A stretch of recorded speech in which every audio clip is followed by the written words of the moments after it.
Very good evening to all of you.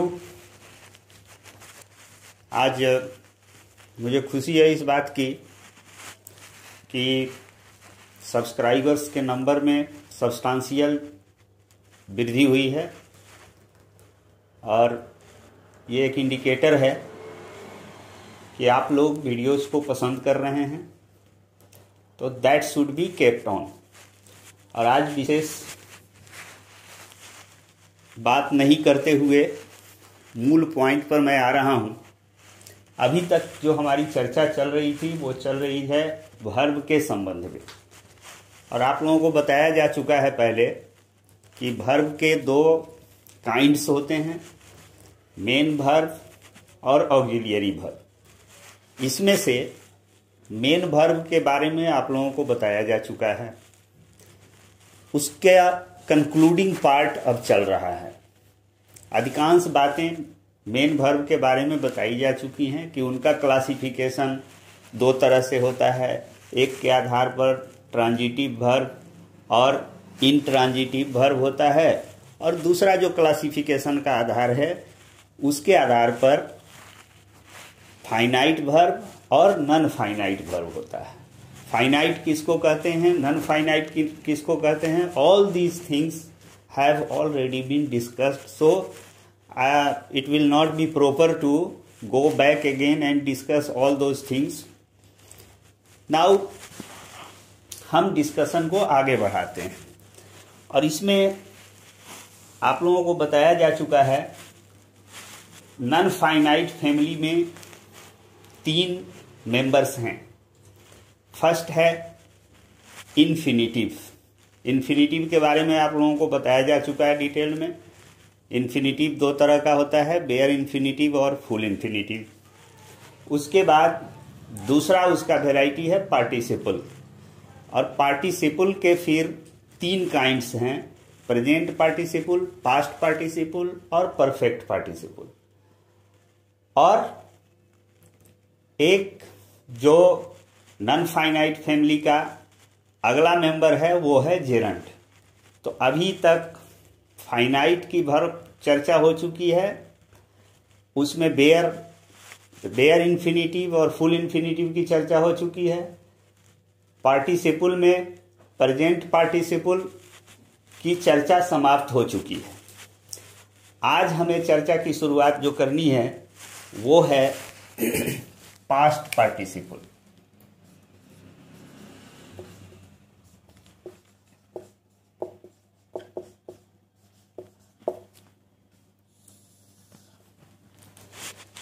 तो एक चीज हमेशा ध्यान रखिए कि पास्ट पार्टिसिपल का मतलब होता है V3 form.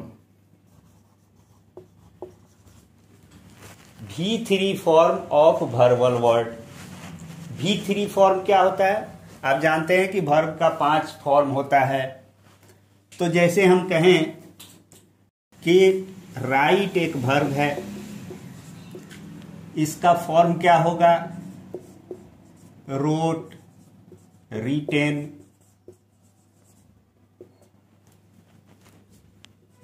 Writing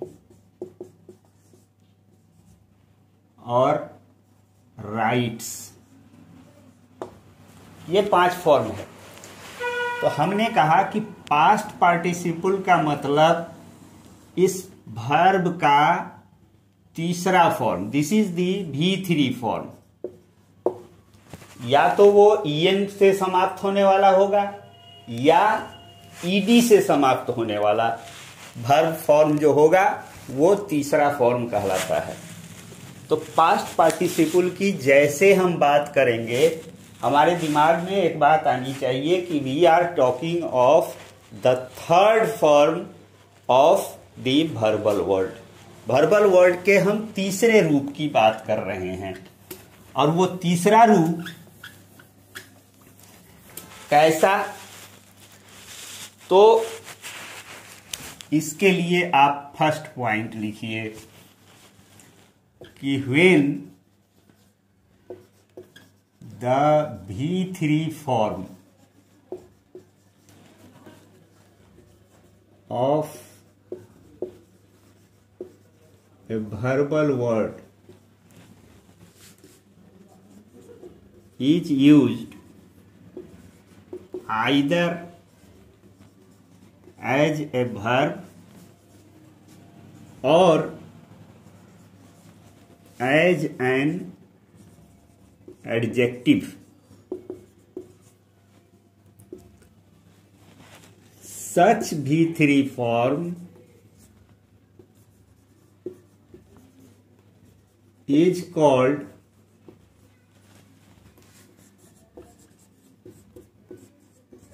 past participle. कि वर्बल वर्ड का तीसरा फॉर्म जिसका प्रयोग किसी सेंटेंस में या तो वर्ब के रूप में किया जा रहा है या एडजेक्टिव के रूप में किया जा रहा है। प्रेजेंट पार्टिसिपल में भी कहा गया था कि चौथा रूप वर्ब का जिसका प्रयोग या तो वर्ब के रूप में किया जा रहा है या एडजेक्टिव के रूप में किया जा रहा है, चौथा फॉर्म होगा तो प्रेजेंट पार्टिसिपल कहेंगे और तीसरा फॉर्म होगा तो उसको पास्ट पार्टिसिपल कहेंगे।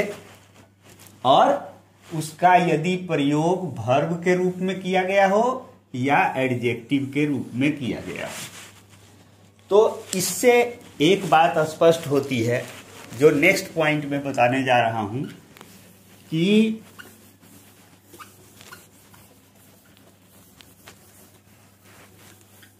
That is second point.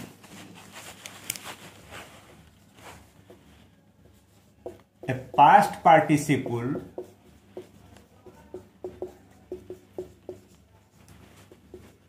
in a sentence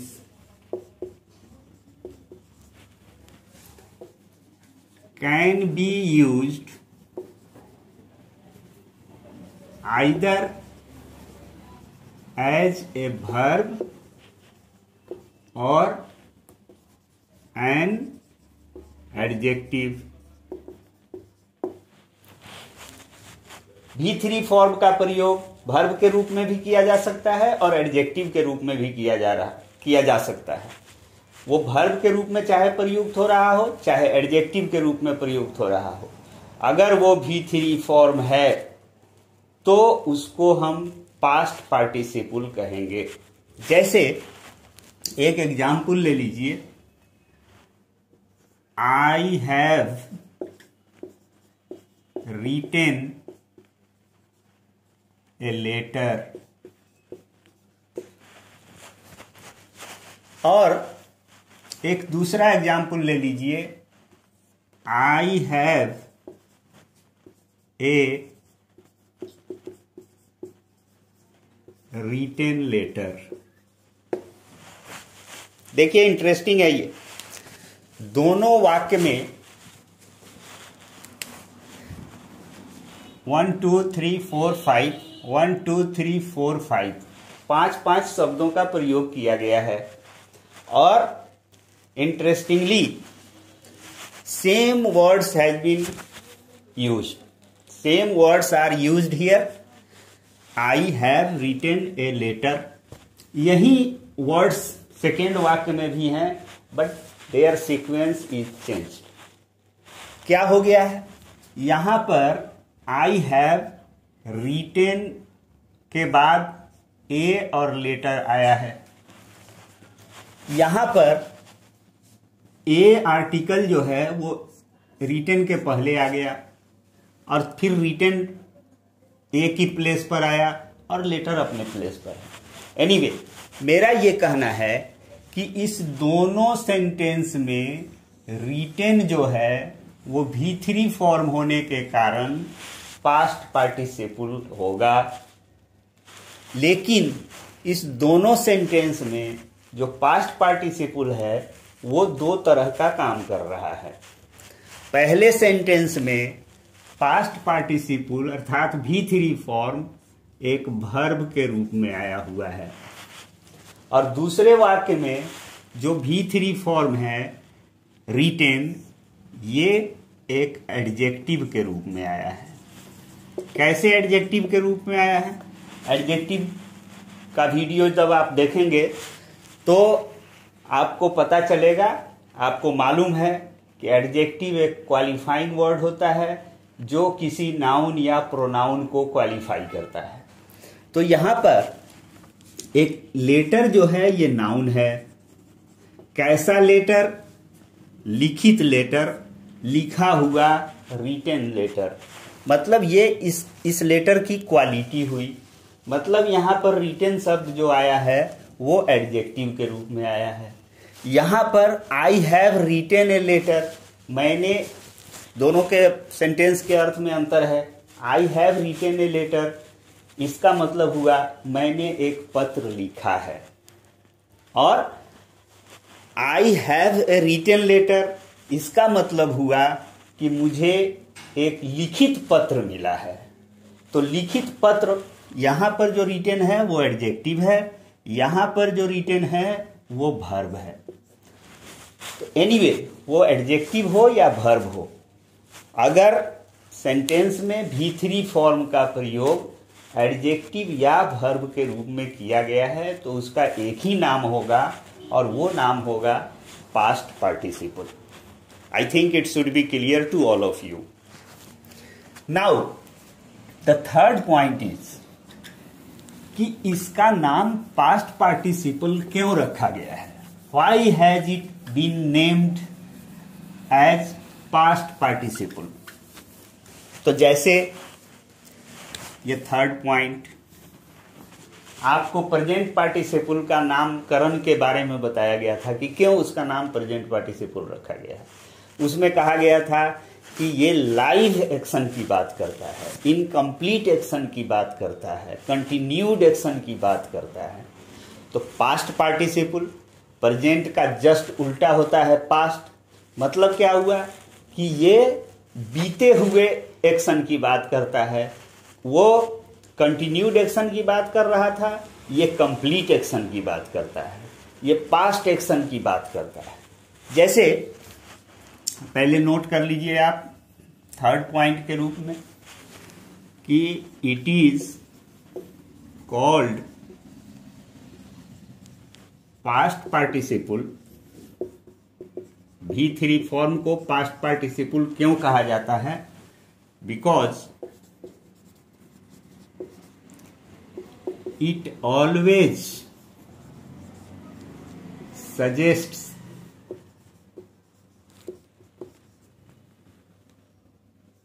an action which is completed या finished। अब वो चाहे वर्ब के रूप में आया हो चाहे एडजेक्टिव के रूप में आया हो, दोनों स्थिति में वो कंप्लीटेड एक्शन की बात करता है, वो कंप्लीटेड थिंग की बात करता है। जैसे हम कहें I have written a letter, what does it mean? मैंने पत्र लिख लिया है। मतलब क्या हुआ? लिखने का काम कंप्लीट हो गया है। आई he had written a letter, वो पत्र लिख चुका था। पास्ट के किसी समय की हम बात कर रहे हैं, तो वहां पर भी लिखने का काम खत्म हो गया था। मतलब ये हुआ कि ये किसी भी स्थिति में कंप्लीट एक्शन की बात करता है। एडजेक्टिव के रूप में भी अगर आएगा तो कहे हम कि I have a written letter, यहां पर भी ये लिखा हुआ पत्र, मेरे पास लिखा हुआ पत्र है। क्या मतलब हुआ इसका? कि वैसा पत्र जो कंप्लीट हो चुका है।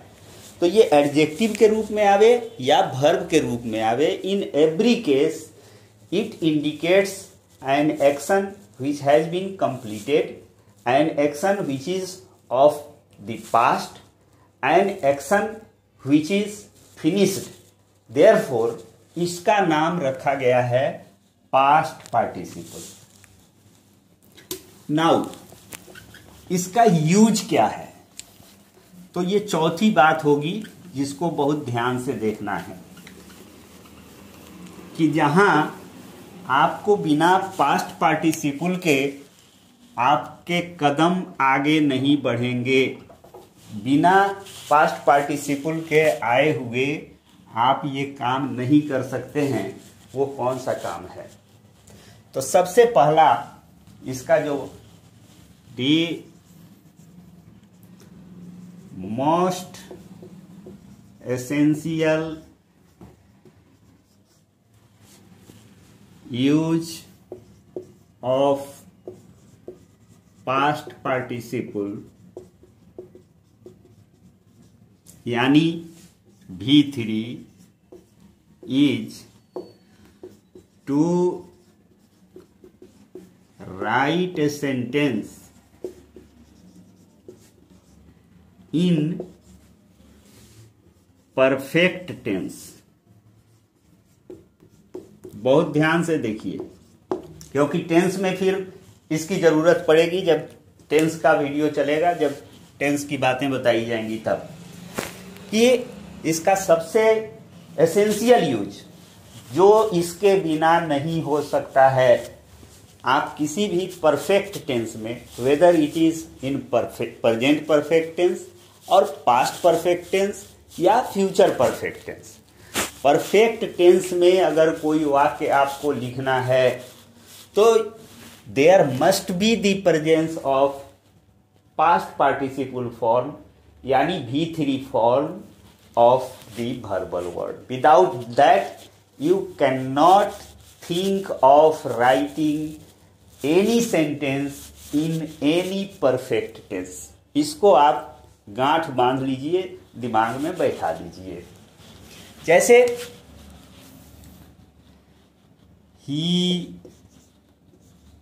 had gone there twice,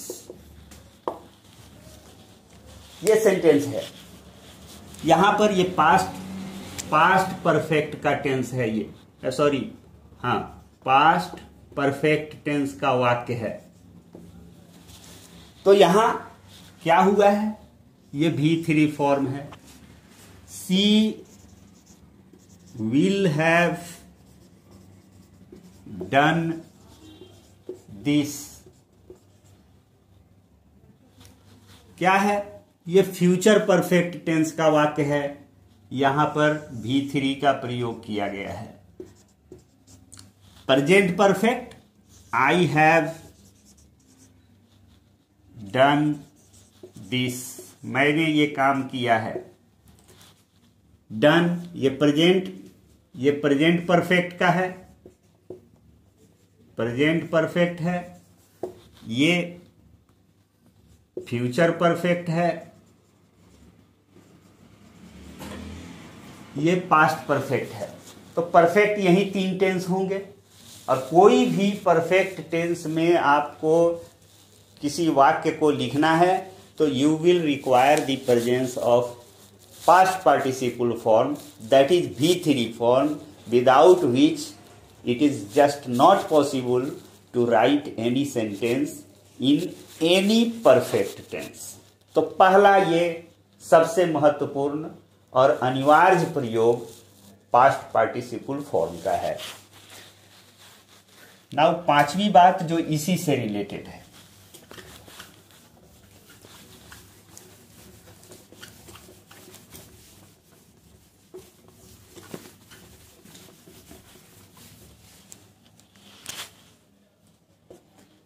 कि whenever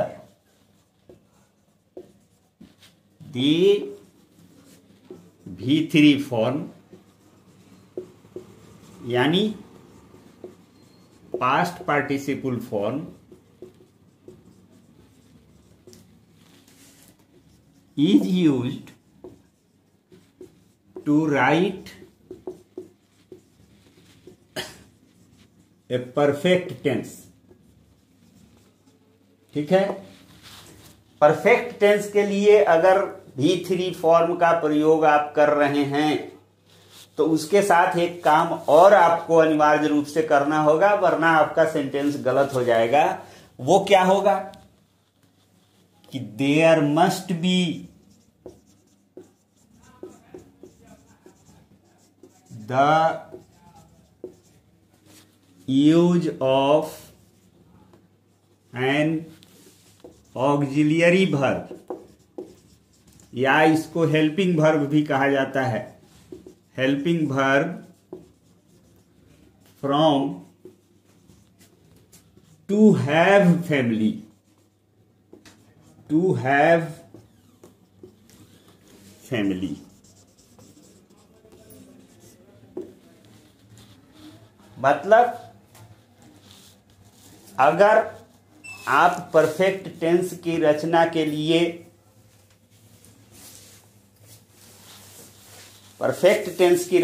लिए V3 फॉर्म का प्रयोग कर रहे हैं तो आपको एक और उपाय करना होगा, एक और व्यवस्था करनी होगी।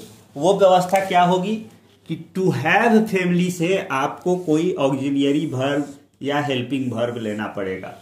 और टू हैव फैमिली के जो वर्ब्स हैं वो हैं हैज, हैव,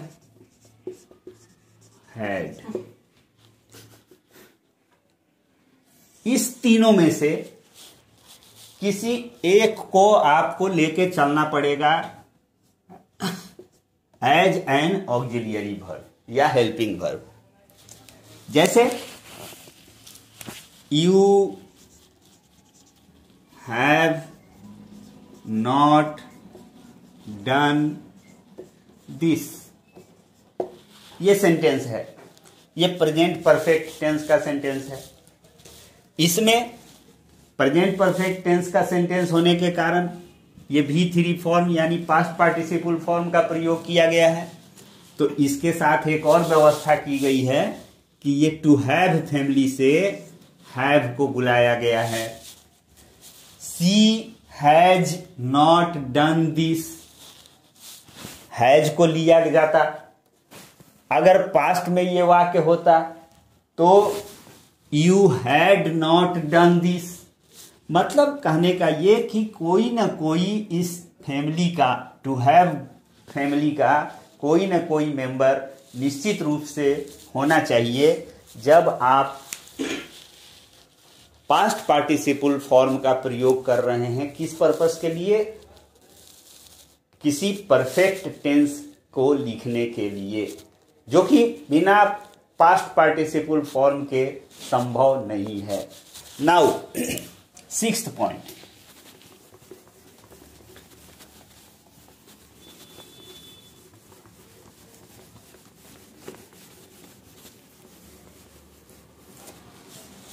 पॉइंट, ये भी essential use of past participle है कि पास्ट पार्टिसिपल फॉर्म के बिना, V3 फॉर्म के बिना ये काम भी नहीं हो सकता है। वो क्या है कि whenever we write a passive sentence, ये वॉइस की बात हो रही है। एक्टिव और पैसिव दो तरह का वाक्य होता है, आगे चल के इस पर चर्चा होगी। अभी आप इतना ही जानिए कि हमको जब कभी भी पैसिव सेंटेंस कोई लिखना होता है तो there must be the use of past participle, यानी V3। मतलब अगर आपको कोई वाक्य पैसिव वॉइस में लिखना है या किसी एक्टिव से पैसिव में कन्वर्ट करना है किसी सेंटेंस को, तो that can not be done without using past participle form of the main verb. V3 form के लाए बिना आप कोई भी वाक्य पैसिव सेंटेंस में नहीं लिख सकते हैं। अगर V3 फॉर्म किसी वाक्य में है नहीं है और आपको कहा जा रहा है कि ये पैसिव सेंटेंस है, कह दीजिए, तो आप कतई वो भूल नहीं करेंगे, क्योंकि बिना V3 फॉर्म के पैसिव नहीं होगा, नहीं होगा, नहीं होगा। इसको आप गांठ बांध लीजिए कि whenever we write a passive sentence there must be the use of past participle। जैसे हम एक एक्टिव सेंटेंस पहले लेते हैं, आई ईट ए मैंगो, बड़ा सिंपल सा सेंटेंस है, ये एक्टिव सेंटेंस है। आप आंख बंद करके कह सकते हैं कि ये एक्टिव है, और उसका एक टेस्ट मात्र ये है कि इसमें कहीं आपको V3 नहीं दिखाई दे रहा है। V3 दिखाई नहीं दे, आप आंख बंद करके कह दीजिए कि ये एक्टिव है। कोई भी सेंटेंस V3 नहीं है, आप उसको एक्टिव कहिए।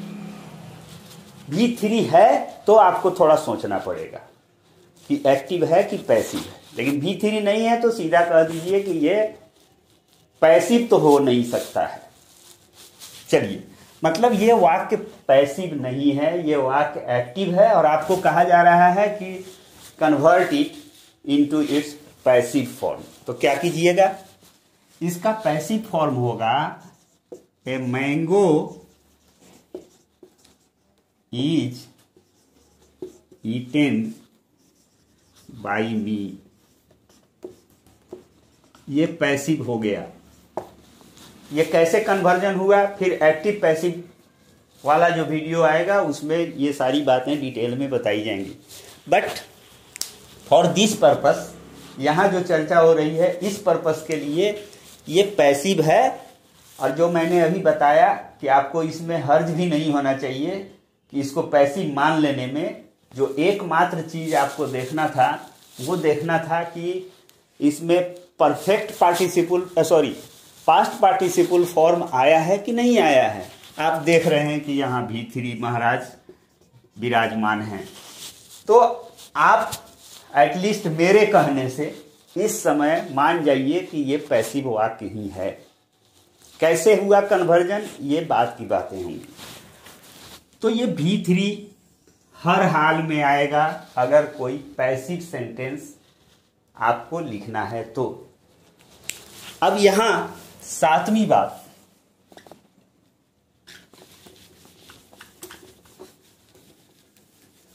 काफी महत्वपूर्ण बातें हैं और इनका आगे भी यूज होगा। Therefore proper attention is required to be paid. और इन चीजों को अगर आप समझने लगते हैं तो फिर मजा आएगा आपको, आसानी से आप सारी चीजें जो कॉम्प्लिकेटेड चीजें हैं बाद में जो आने वाली हैं, टाइम टेंस की बात होगी, वॉइस की बात होगी, नरेशन की बात होगी, उन चीजों को समझने में आपको कोई परेशानी नहीं होगी। तो ये सातवीं बात क्या है भाई, वो इसी से रिलेटेड है। जो अभी जो छठा पॉइंट बताया गया, ये सातवीं बात बताई जा रही है कि whenever V3 is used to write a passive sentence,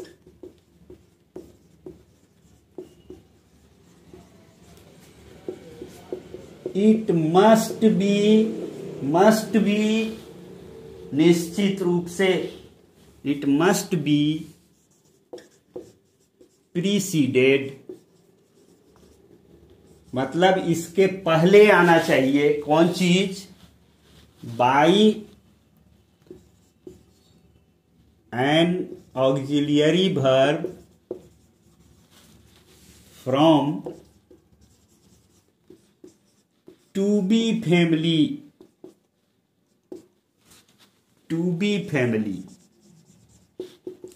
अभी कहा गया था कि परफेक्ट टेंस के लिए अगर V3 का प्रयोग कर रहे हैं तो टू हैव फैमिली का कोई ना कोई मेंबर आना चाहिए।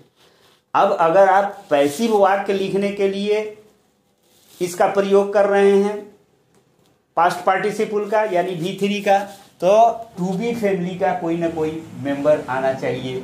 ये टू बी फैमिली के मेंबर्स हैं is, am, are, was, were, be, been, being. ये देख लीजिए, इसमें से, इस ग्रुप में से कोई ना कोई मेंबर जरूर होना चाहिए। और ये ग्रुप हो और V3 हो तो आप जान लीजिए, आंख बंद कर लीजिएगा और कहिएगा कि ये सेंटेंस पैसिव ही है, ये सेंटेंस कतई एक्टिव नहीं हो सकता है। जिस सेंटेंस में टू बी ग्रुप का एक मेंबर हो और V3 फॉर्म हो वो पैसिव ही होगा, वो एक्टिव नहीं होगा। तो ये यूज इसका है कि टू बी फैमिली वाले जरूर रहेंगे। जैसे एग्जाम्पल के रूप में देख लीजिए,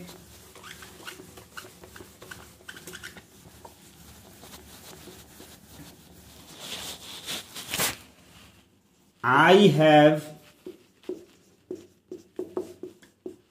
रिटेन ए लेटर। मैं कह रहा हूं ये सेंटेंस एक्टिव है। क्यों एक्टिव है? यस, बिकॉज इसमें V3 है लेकिन टू बी फैमिली का कोई मेंबर नहीं है, और दोनों का कॉम्बिनेशन होना जरूरी है पैसिव के लिए। टू बी फैमिली का एक मेंबर हो और V3 हो, इस दोनों में से कोई भी अगर कम है तो वो पैसिव नहीं होगा। तो this sentence is an active sentence. Now if we have to convert it into its passive form, क्या होगा? A letter has been written by me. अब ये पैसिव हो गया। क्या टेस्ट करना है आपको? टू बी फैमिली का कोई आया है कि नहीं, टॉस निकालिए, देखिए कि टू बी फैमिली वाले कोई हैं कि नहीं हैं। आपको दिखाई दे जाएंगे कि टू बी फैमिली से ही ये आए हैं। उस लिस्ट में इनका भी नाम शामिल है जो अभी जस्ट पहले मैंने दिखाया था, टू बी फैमिली मेंबर्स का नाम, उसमें बीन भी थे। तो ये टू बी फैमिली के प्रतिनिधि हो गए। और फिर इसके बाद में V3 हो गया। तो to be family plus V3 जहां होगा वो पैसिव ही होगा। दोनों में से कोई एक नहीं रहेगा, वो पैसिव कतई नहीं होगा। तो ये यूज है आपका पास्ट पार्टिसिपल यानी V3 फॉर्म का, जहां एसेंशियल यूज इनका किया जाना है। आज की बात यहीं पर समाप्त की जा रही है। कल मैं परफेक्ट पार्टिसिपल की चर्चा करूंगा और देयर आफ्टर ऑक्सिलियरी वर्ब्स की चर्चा होगी। Thank you. Okay, good night.